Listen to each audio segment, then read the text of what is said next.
Video last तक देखिएगा, बहुत मजा आएगा। चली गई का। ए चाचा ट्रेन गई का? घबरा दिन भैया, ट्रेन अब 1 घंटा लेट हो। 1 घंटा लेट हो तब का भैया ट्रेन गए?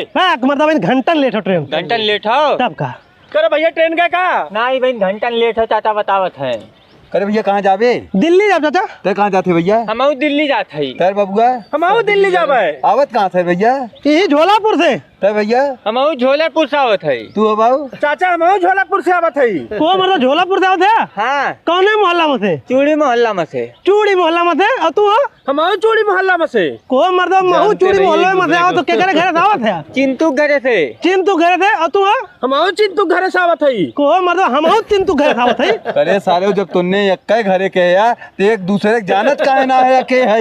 अरे चाचा काहे ना जाना थे, हमने तीनों भाई है। भाई है तब का? अरे सारे हमसे का कवायद करे है, कब से जा तुमने दिल्ली जा? अरे चाचा ट्रेनिया 1 घंटा लेट हो का करीत बैठ के हमने आपस में बतियावत है। ये बतियावत है सारे लोग, तो हमें क्या परेशान करे? तुमने जा सारे, हम दूसरे दिन जा।